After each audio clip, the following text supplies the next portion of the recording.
આજથી થોડાક દિવસ પહેલાં નવસારી જિલ્લાના જલાલપુર ખાતે આવેલા ડાભેલ ગામમાં આદિવાસી સમાજના યુવકની હત્યા કરવામાં આવી હતી।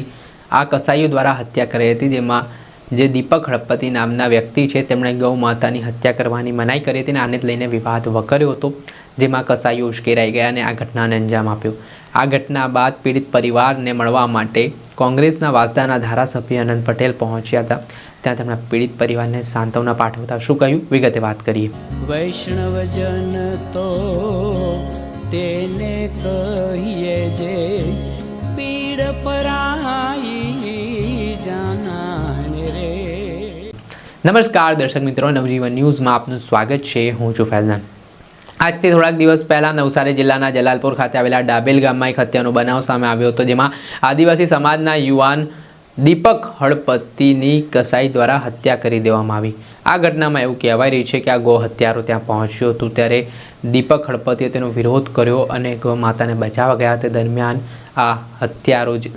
આ જે ગૌ હત્યારો છે તેણે દીપક હડપતિની જ હત્યા કરી દીધી। આ ઘટનાથી ઘેરા પ્રત્યાઘાત પડ્યા છે। આ મામલે દીપક હડપતિના પરિવારજનો છે તે ન્યાયની માંગ કરી રહ્યા છે। આરોપીઓ સામે કડકમાં કડક કાર્યવાહીની વાત કરી રહ્યા છે અને આ વચ્ચે આદિવાસી સમાજના નેતાઓ પણ દીપક હડપતિના પરિવારની મુલાકાત લઈ રહ્યા છે, તેમને સાંત્વના પાઠવી રહ્યા છે ને આને લઈને આ વાસદાના કોંગ્રેસના ધારાસભ્ય અનંત પટેલ પણ દીપક હડપતિને શ્રદ્ધાંજલિ પાઠવવા માટે તેમના ઘરે પહોંચ્યા હતા, જ્યાં તેમની પત્ની સાથે અનંત પટેલે સંવાદ કર્યો ને કોણ કોણ આ ઘટનામાં સંડોવાયેલો છે, પોલીસની કાર્યવાહીને લઈને તેમણે વાત કરતા શું કહ્યું તે સાંભળો। શું નામ છે?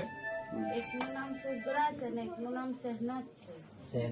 એ સુગ્રાબેન કોણ એમના થાય પેલાના? સકટની ઘેરવાળી જ છે એ. હા, ને સુગ્રા સુગ્રા હો બે છે। એ લોકો મારવામાં આવતા હા દીપકભાઈને? આટલે રે ને તે બી બહુ ખરાબ, એ જ બધું કરાવતી હતી। અહીંયા જે ફળિયામાં આવતી ને એ જ બી બહુ ખરાબ છે।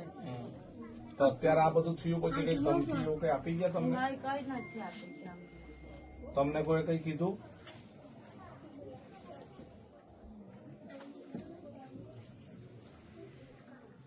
હા, સાહેબને ફોન કરો, તમે વાત કરો, અમે અહીંયા જ છે। આપે સાંભળ્યા હતા વાસદાના કોંગ્રેસના ધારાસભ્ય અનંત પટેલ। તેમણે જે મૃતક છે તેમના પત્ની સાથે વાતચીત કરતા તેમણે કોણ કોણ આ ઘટનામાં સંડોવાયેલો હતો, તમને કોઈ ધમકી તો નથી આપવામાં આવી રહી ને તેવા અલગ અલગ સવાલો કરવામાં આવ્યા હતા। હાલ આ ઘટનાથી ઘેરા પ્રત્યાઘાત પડ્યા છે। આદિવાસી સમાજમાં પણ રોષ જોવા મળી રહ્યો છે। આ મામલે નવસારીના સ્થાનિક પોલીસ સ્ટેશન ખાતે આરોપીઓ સામે ગુનો પણ નોંધવામાં આવ્યો છે અને તેમને પકડવા માટે પોલીસની અલગ અલગ ટીમો પણ કામે લાગી છે, પરંતુ આ જે ઘટના સામે આવી છે તેના ઘેરા પ્રત્યાઘાત પણ પડ્યા છે। દર્શક મિત્રો, આવા જ નવા વિડીયો સાથે આપને માહિતગાર કરતા રહીશું, એટલે નવજીવન ન્યૂઝને લાઇક કરી લો, સબસ્ક્રાઇબ કરી લો અને વધુમાં વધુ શેર કરો। વૈષ્ણવજન તો તેને કહીએ જે